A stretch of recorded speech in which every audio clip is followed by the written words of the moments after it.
We're going to have a UFC fight. We're going to have a UFC fight. Think of this, on the grounds of the White House.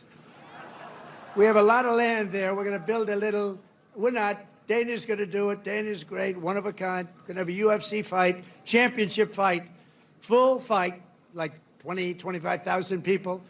And we're going to do that as part of 250 also. Pretty wild. I want to go to this. I hope you can go to this, too. The first ever UFC fight will happen on the White House lawn in June on the president's birthday. USA versus Canada. American Sean O'Malley versus Canadian Aiemann Zahabi, who has already been on the record saying this about his opponent. Sean O'Malley next, baby. It's me and the Sugar Show. Well, that would be an amazing fight. Congratulations, Canada. Give it up. So Zahabi has put a lot on the line for this fight. If you've heard about this, he has wagered his whole country. Listen, me and Sean O'Malley at the White House, Trump's birthday, Canada versus U.S. Canada wins, we get the United States. United States wins, we give them Canada. Oh, wow. That's on the line. Put it on the table. Put it on the table. I didn't realize those stakes were involved, but that's big time stuff. No, it's big stakes, guys. It's big stakes. Huge stakes. Canada wins. Canada gets the United States. The USA wins. We get Canada. Aiemann Zahabi, great to have you on. Have you cleared that with the Prime Minister of Canada? I haven't cleared it, but I'm willing to do it. After they beat us in hockey, what else? What other option do we have? That's it. That's all you've got left. Let me ask you about that. So USA, Canada in the Olympics, USA wins. USA, Canada in the World Baseball Classic tomorrow. We'll see what happens. And then this fight in June. Do they take this rivalry as seriously in Canada as we do here? Oh yeah, of course. Everyone watches the Canadians play when they play against the United States. It's huge stakes, you know, especially with all this tension going on between us politically. You know, I like to think that, you know, sports unites us in a way, but it's nice to have that rivalry, right? It's like having a brother that pushes you to your next level. So it's nice to have someone to sharpen your blade against. So you're fighting in American. You're fighting on Donald Trump's birthday in America at the White House on America's 250th birthday. Does that put more pressure on you, like all the politics surrounding this one fight? Well, I think it's going to be great if I spoil the party. You know, you come out there, win it for Canada. It's going to make a big story. It's going to make me a champ at home. It's going to make me the people's champion. You know, the belt's not on the line for this fight, but it is a title eliminator.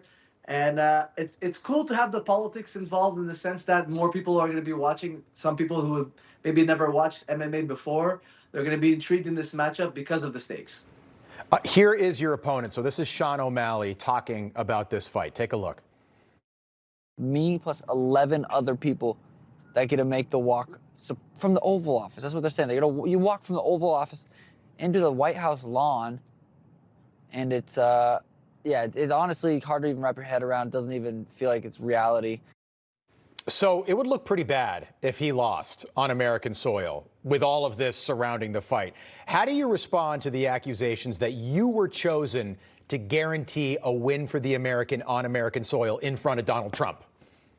You know, I have a record in the UFC. I have the 9th largest upset in UFC history, and I'm looking to top that with this fight. You know, I've spoiled parlays before, and I'm willing to do it again. Every time I'm an underdog, it looks like I win. So I feel like the odds are really in my favor.